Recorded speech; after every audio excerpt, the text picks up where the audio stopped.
Hey love, Zeta here. So today I want to talk to you about how I paid off $10,000 worth of credit card debt.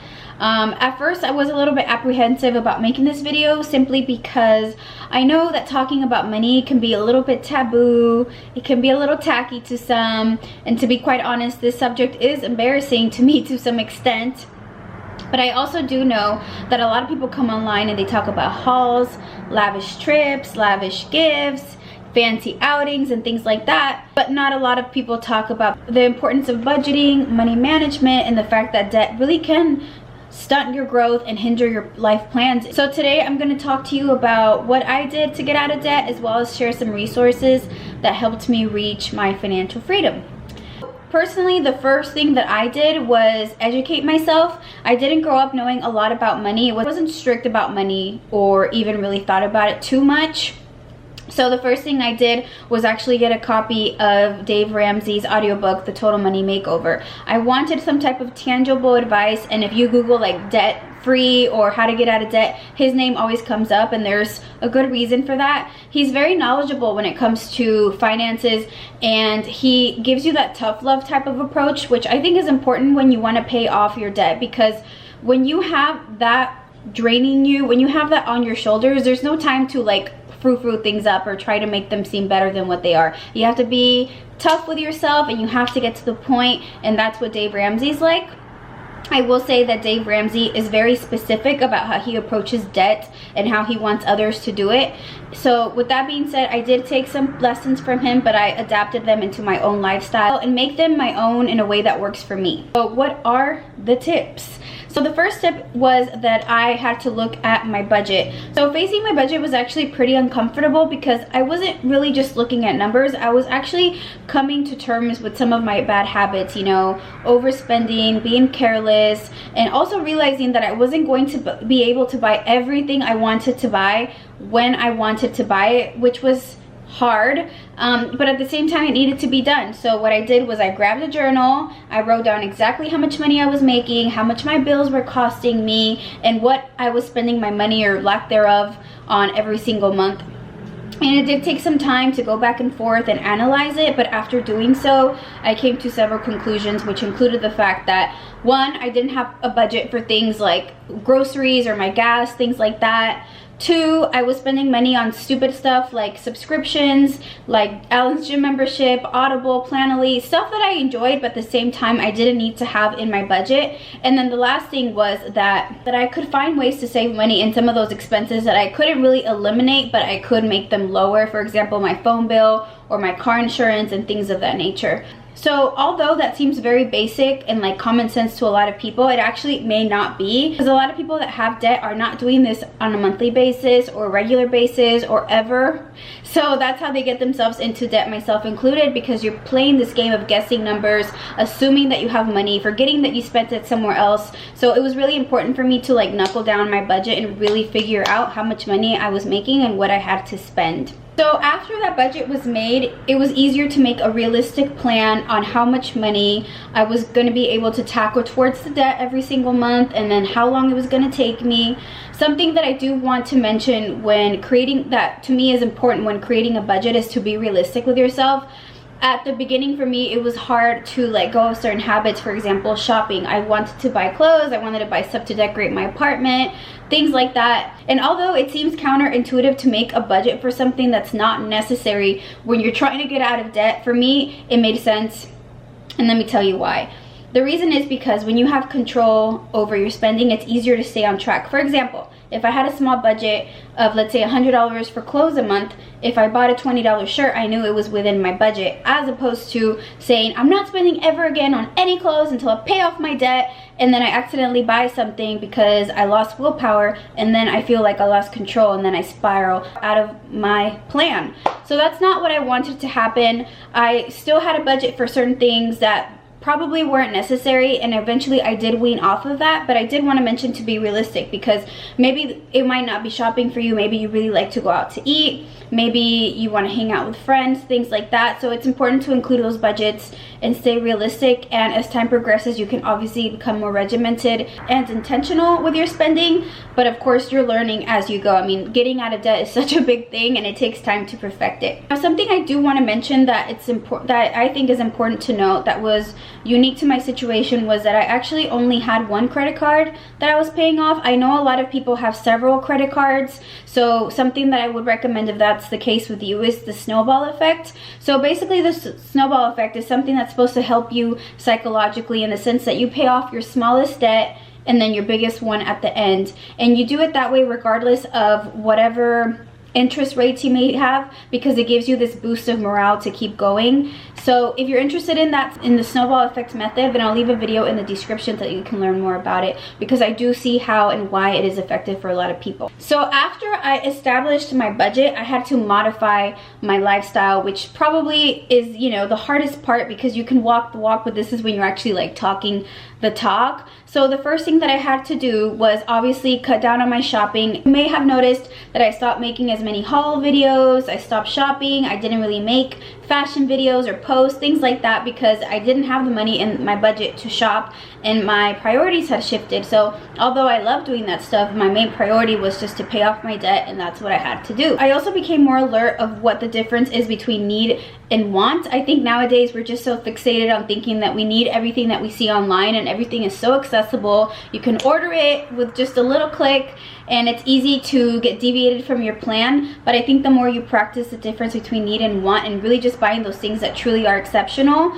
not only do you become more accustomed to it, but you start to appreciate the things that you're buying. Last thing that I did to modify my lifestyle that was completely unintentional, but it just worked out that way, was I didn't go out as much. So I wasn't spending as much money on entertainment, alcohol, just food in general. And I didn't do that on purpose, like I said, but the reason it worked out that way was because of my next point, which was that I had to create a second source of income.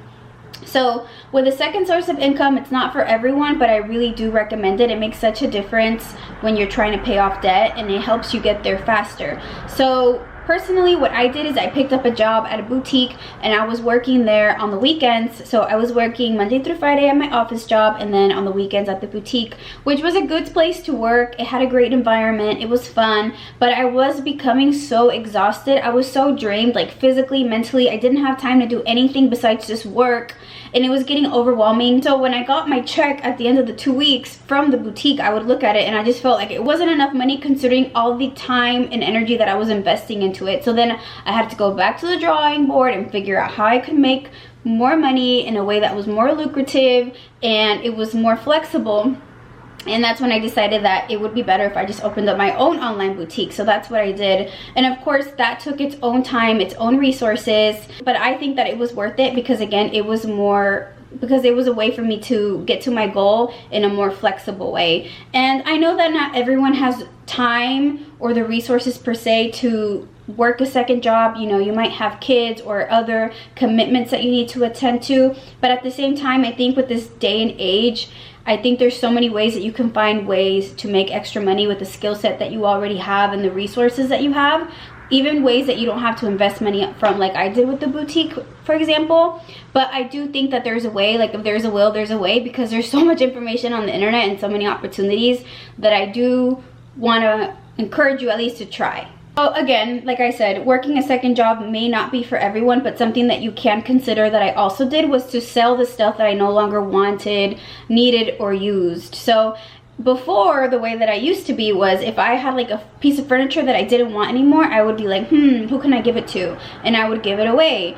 But after a while, I started realizing that I wasn't in a space to be doing that. To do that is a luxury, which I still intend to do. I think giving stuff and gifts away is great. But in this moment in time where I needed to be more resourceful with the things that I had and figure out how to make more money. So I started listing my things on my Insta story and they were selling. I started selling my clothes on Buffalo Exchange. So I stopped giving away stuff and started finding a way to sell it. And you may be thinking, who the heck wants to buy my old clothes, electronics, furniture, etc.? trust me, there's always somebody who's going to want to buy it. So at least try to sell it, even like on the Facebook market or Craigslist, or even to friends and family, because when you are trying to get out of debt, every dollar counts. Even 10 bucks can help you get there faster, and that's what we're trying to do here. So be strategic with the things that you have and no longer need or want. Another thing that really helped me in circling back to Dave Ramsey was to consume content that I found like either motivating, inspirational, or educational, that aligned with my goals when it came to this whole, you know, getting debt-free thing. Dave Ramsey, again, I listened to his book several times throughout my journey. When I felt like I was just getting down, I would go back and, you know, refocus on it. Another thing that I did was listen to the Financial Diet audiobook, which the Financial Diet is actually a YouTube channel. So I watch their YouTube videos weekly, and I also watch Asia Dang on YouTube. And Asia Dang covers more like the ordeal of student debt and also like the emotional baggage that comes with debt, which I think is important to discuss. So that's why I really like her channel. And she also shares her budget like penny by penny with you to show you what she's spending her money on, which I think gives you great ideas on what you can do with your budget. So definitely check Dave Ramsey, The Financial Diet, and Asia Dang out. And also, if you need to, feel free to unfollow some accounts, whether it's on Instagram, YouTube. If you know that there's certain accounts that you follow, and when you follow them and you see their content, you just want to shop, mute them or unfollow them for a little bit. You can always reset and go back. But I think it's important to stay focused. The content that you consume really does impact you at the end of the day, whether you know it or not. It's just sitting in the back of your brain, and it can either cause positive or negative reactions from you. So I would just be mindful of that, not to get too dramatic about it, but I just think it's important to guard what you give your focus to. And the last thing that I did that helped me was just to shift my mindset. You know, I had to stop looking at this as something that was hard. I needed to look at it as an investment towards myself. It's really hard to feel good about your finances and life in general when you feel like all the money you're making is getting sucked towards something else. You know, we all have life goals, and personally I felt like I wasn't getting any closer towards mine because I kept being held back by my debt, and it was just the worst feeling. I hated it so much because you can make all the money in the world, but if it's not your money to keep, it's like you're not making much. And that's exactly how I felt. So I had to just stay excited about it, positive, and when I felt down, I had to look at the bigger picture and concentrate on that. And frankly, I'm still not perfect with money. I still struggle with it. It's not an easy subject, but I have become so much better. And these are lessons and things that I'm happy that I learned and practiced now that I'm still technically young, as opposed to later when I'm getting closer to retirement and things like that. So hopefully these tips will help you out. I'm gonna just paraphrase them for you. I wrote them down so I wouldn't forget any. So reflect on why you acquired your debt, because that will help you not commit the same mistake twice. Take an honest look at your finances and create a budget. There's no time for guessing numbers and hoping that you have enough money in the bank account to cover something. Also, cut out the crap. If you don't need it, don't pay for it, or find a cheaper alternative. Modify your lifestyle, at least for the time being. It will be worth it, and then later you can always modify it again when you have more money. Create a second source of income. It's not for everyone, but like I said, you can go online and find ways to use your existing skills and resources to get ahead if you really want to. Sell stuff if you don't want it, if you don't love it, if you don't use it, sell it. Find ways to remotivate yourself. Only you know what your actual goals are. Only you know your life vision, so you have to be the one to push forward towards that. And stay focused. There's always going to be distractions. Everything's at a click at a button. But you don't need any of that, okay? You know what you need to do. It's definitely not easy, but you can do it. It may take some time. For me, like I said, it took me over a year, but it's now done, and it's something that I can look back on and not fall for again. So that's basically it. I hope you enjoyed this video. If you did, give me a thumbs up. If you have any questions, leave them in the comments below and I will answer them. And if you have any success stories, leave them below. That's even better. We can help motivate each other. Because you like this type of content, feel free to sign up for my Monday Motivation newsletter. I send that out every single Monday, and what I cover are an array of topics to help you stay motivated and inspired about life. And I also take suggestions if you want to send something in. So anyway, hope you have a great day. Thank you so much for watching. Stay positive and be zoo. Bye!